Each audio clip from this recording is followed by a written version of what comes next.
4 महीनों से इन्हें पेमेंट नहीं दिया गया है, इन्हें सैलरी नहीं मिली है। दिवाली में नहीं मिला, दशहरा में नहीं मिला, अभी क्रिसमस में भी नहीं मिला, अभी नया साल में भी क्या है कि समझ में नहीं आ रहा है। ऐसे बोलते हैं आएगा कल आएगा। कल्पना कीजिए कि घर परिवार कैसे चला रहे होंगे। कुछ नहीं मना पाए थे सर, पैसे की इतनी दिक्कत हो रही थी।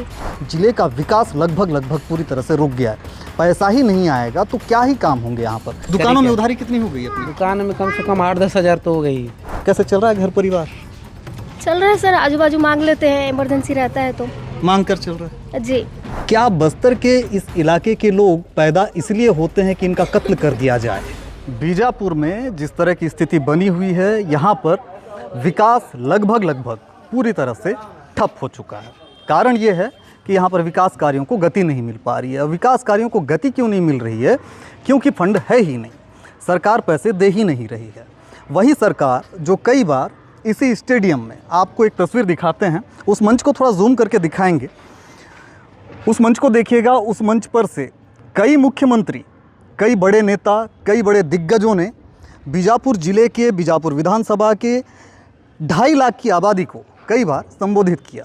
यहाँ से संबोधित करते हुए उन्होंने हाल ही में एक बार स्वास्थ्य मंत्री ने यहाँ से बयान दिया था कि यहाँ के अस्पताल को 500 बिस्तर सर्व सुविधा युक्त उच्च स्तरीय यानी कि अत्याधुनिक अस्पताल बनाए जाने की बात उन्होंने यहाँ पर कही थी। दूसरी बार मुख्यमंत्री आते हैं, मुख्यमंत्री भी इसी बात को दोहराते हैं, लेकिन वे 300 बिस्तर अस्पताल की बात कहते हैं, जो अत्याधुनिक अस्पताल की बात कहते हैं। लेकिन उस अस्पताल को बनाने के लिए जिन पैसों की ज़रूरत है, जो पैसे आने हैं डीएमएफ से, उस फंड को रोक दिए जाने की बात सामने आ रही है। और इस समय उस अस्पताल के कर्मचारी यहाँ पर चुपचाप इसी स्टेडियम में मौजूद हैं। काम धाम रोक दिया इन्होंने।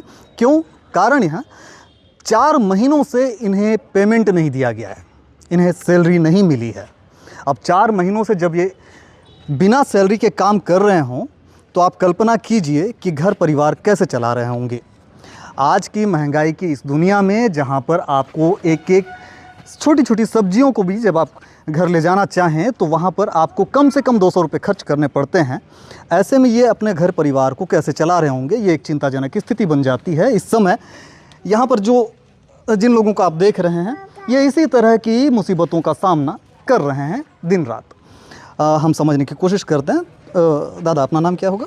जी, मेरा नाम प्रेम कुमार आइला है। मैं डीएमएफ का जिलाध्यक्ष हूँ, बीजापुर जिला। डीएमएफ के जिलाध्यक्ष हैं? जी, जो स्वास्थ्य विभाग से, हाँ, जो डीएमएफ कर्मचारी काम करते हैं, उनका जिलाध्यक्ष हूँ मैं। अच्छा, ठीक। सर, ये समस्या हम लोग का जो हो रहा है, अभी से नहीं हो रहा है, ये गर्मी से हो रहा है। गर्मी में भी 3 महीना इसी साल की गर्मी, इसी साल के गर्मी में, मतलब मई जून।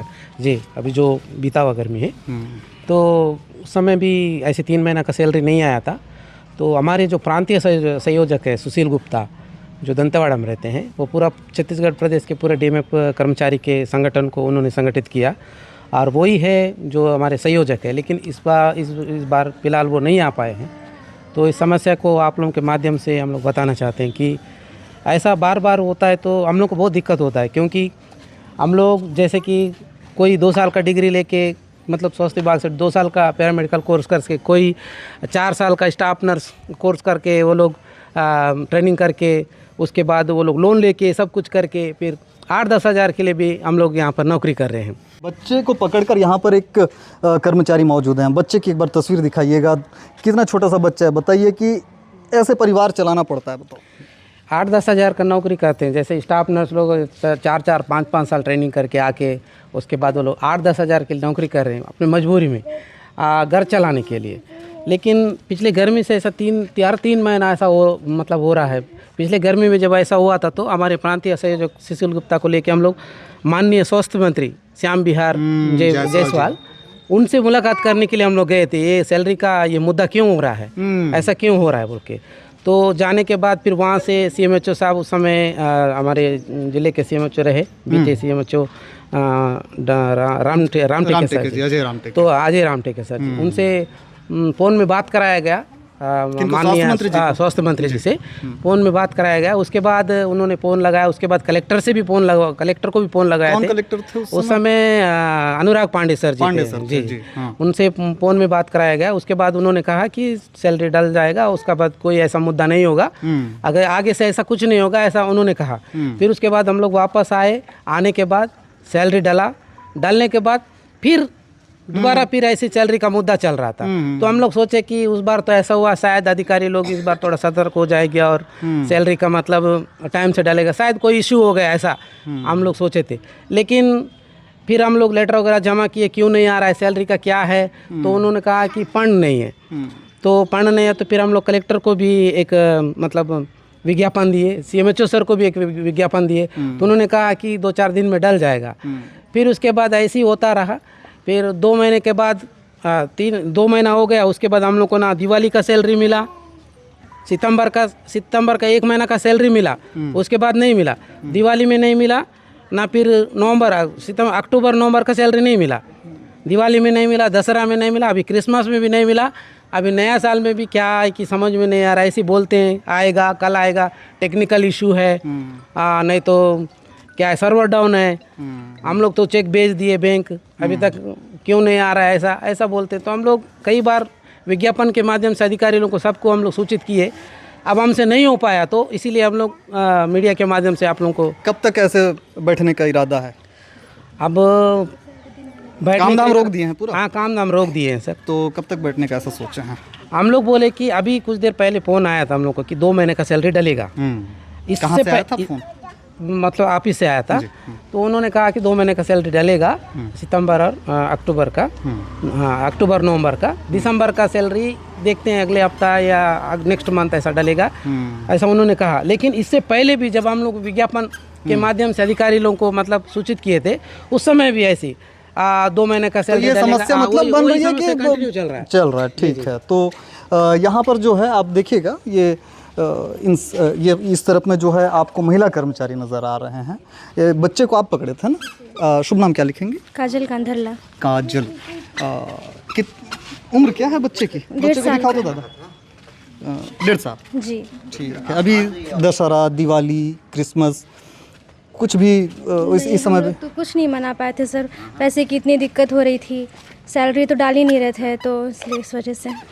बताइए भला कि जो कर्मचारी यहाँ की आबादी में जब किसी की तबीयत बिगड़ जाती है, उनकी सेवा शुश्रूषा करते हैं, उनका ख्याल रखते हैं, उनका इलाज करके जो है उन्हें ठीक करने का काम करते हैं, भारी असुविधाओं के बीच अस्पताल की स्थिति हम आपको बाद में दिखाएंगे कि अस्पताल की स्थिति कैसी है, यहाँ की स्वास्थ्य सेवाएं कैसी हैं, ये आपको बाद में दिखाएंगे। लेकिन कम से कम जिन लोगों के चूल्हे सिर्फ़ और सिर्फ आपके इस पर चलते हैं, रहमो करम पर। रहमो करम इसलिए कहा जाना ज़रूरी है क्योंकि आप क्या कर रहे हैं इनके साथ, एक बार इसे देखिएगा। आप रहम ही तो कर रहे हैं, करम ही तो कर रहे हैं इन पर, और क्या कर रहे हैं।